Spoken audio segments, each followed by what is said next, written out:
What's up, guys? What's going on? I'm Paul. This is Pauline Theology's Daily Devotional, man, and we are continuing our study in John. We're in John chapter 14, verse 4. So if you haven't read it yet, go ahead, stop the tape, see what it has to say, come back, and we're going to answer these 4 questions.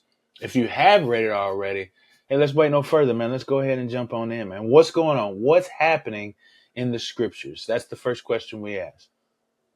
Well, we see Jesus says, where I go, you know the way. You know the way. So what's happened is that Jesus is talking about a place that he's preparing for him.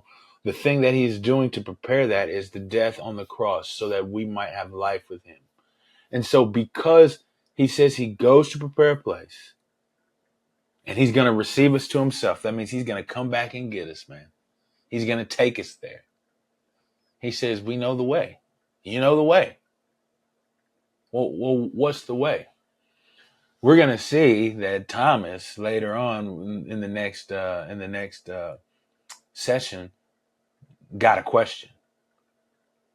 But I think the implication here right now in verse 4 is that we should know the way. So what does this say about God?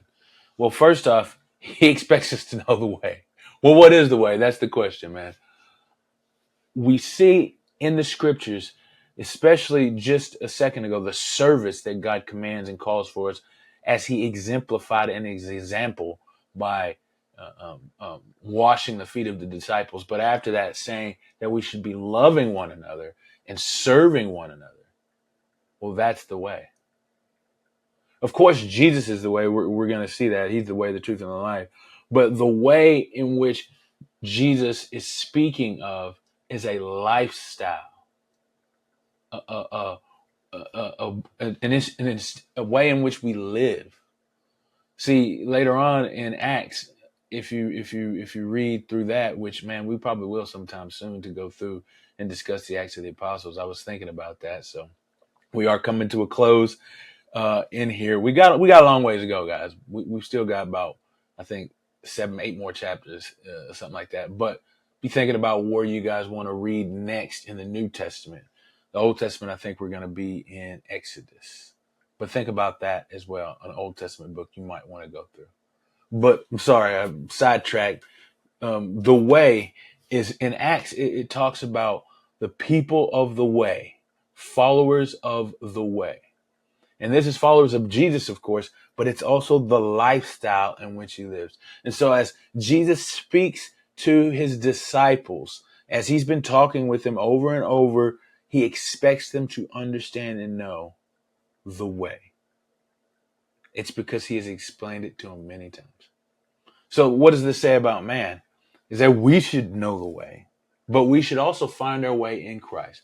That we've been going through the fruits of the Spirit, the fruit of the Spirit, in growth group and at church where I'm at, and it just really is really profound because, man, we get to speak about each of those fruit, each of those attributes of the fruit, and then explain them and understand them in a better way than maybe we've not known before.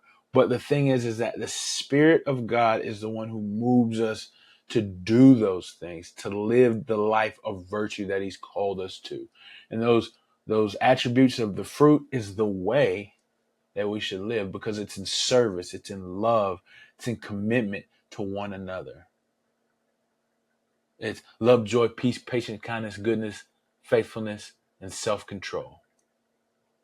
That's tough, but I think I got them all. And so in the same way, man, as we live this way, are we allowing the Spirit to move in us to showcase all of those virtues? So that's kind of the application as we go through is what does our life look like? Are we exemplifying the way? Are we living what Acts says, followers of the way? If people look at us, do they see Jesus? Are they seeing these attributes of God being manifested in our lives because we are walking the path that God has called us to? We've read many times throughout the scriptures here in John is that when you remain in Christ, then obviously his Spirit just pumps in you and you begin to change. But that change is evident. So take a look at your life. Obedience is is what God is calling us to. Is what is what we are called to be a part of. Is obedience. And the second, are we following the path that Jesus set? There's something I know right now when I ask that question is ruminating or brewing in your mind for you to do. Are you going to do it? Are you going to do it? Hey, I appreciate you guys for listening, man. And I will see you in the next episode.